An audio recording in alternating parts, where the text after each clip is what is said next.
So Uncharted, starring Tom Holland and Mark Wahlberg as the leads, came out last week, and I had the very fortunate opportunity of watching the movie early.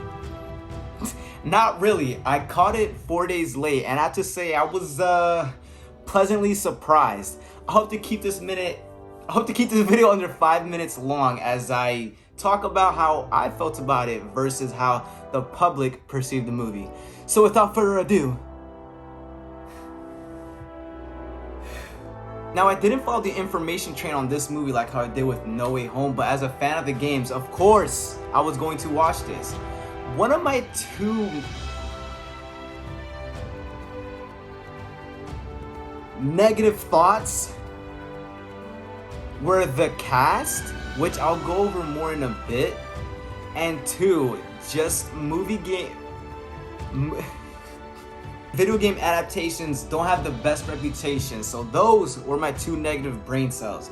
I've said this before, it is very hard for me to be disappointed. I think I've said that before. So I got to the movie 27 minutes late, and you know how they shove a billion logos before the movie starts of all the companies that worked on it? That is what I walked in on, even though I was 27 minutes late, and I was rushing to find my seat.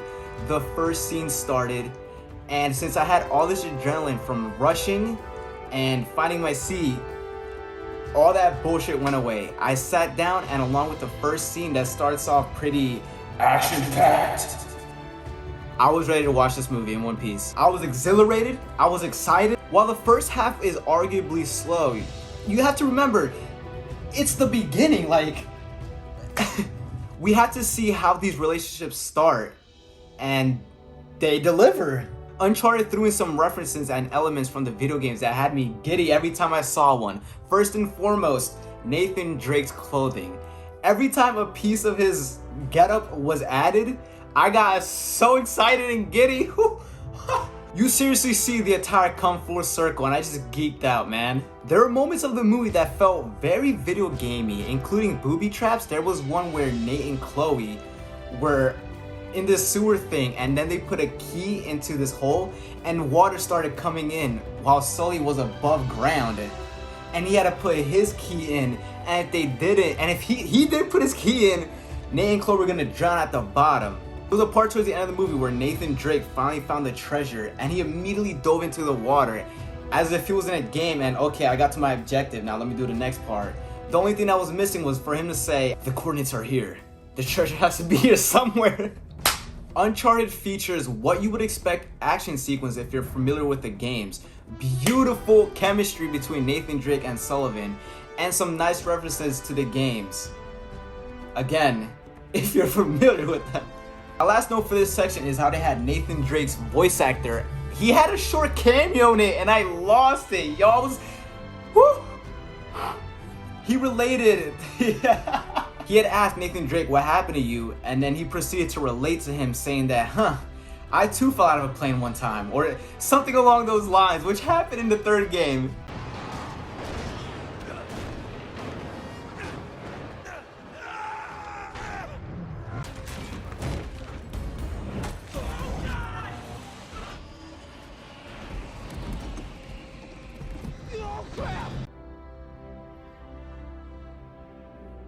In somewhat defense of the critics, I understand the negative sentiment, but only in the first half hour, and I'm talking before they go overseas while they're still in New York. There's not much world building in Uncharted, and it sort of goes like this. Nate is a thieving bartender. Okay, here's Sully. Yo, I knew your brother. Let's go. It's sort of just thrusted onto you. I had to stop recording there for a second. I hope this looks fine. If I had to complain, I guess that'd be it, but world building and an in-depth recognition of the world doesn't make a movie bad. Hell, movies in the 20th century didn't even know what build-up was. They threw your ass into a plot, and within 5 minutes of the movie starting, it felt like you were halfway through it. That we should handle with kid gloves. And you spread her name all over the front page. What do you want? What do we use for a new headline? I don't care anything. War threatens Europe. Which country? Flip a nickel. Another issue I saw on the one and only comment section I looked at after I saw the movie was the cast. And listen, I get it. Tom Holland, young guy, smooth face, built like a Greek statue. Mark Wahlberg, black hair, no mustache. They even changed how they met. from the game. Somebody get me a brown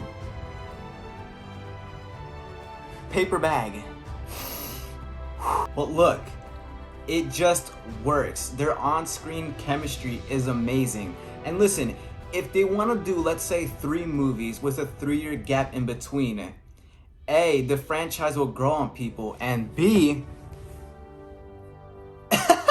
Tom Holland will age as his character ages. You honestly have to think long-term in this regard, and I'm completely fine with it. I love the movie, I'd watch it again, and I'm excited for his future. It's inspired me to replay the games that I've played already and visit the ones that I haven't. Maybe we'll even get a stubble-faced Tom Holland if he can pull it off. I may be hard to disappoint, but I'm not blind. It's just that I overlook flaws easily and they don't keep me up at night. Stop criticizing the motion picture and just enjoy it. Clearly, I'm not the only one that does. Bye.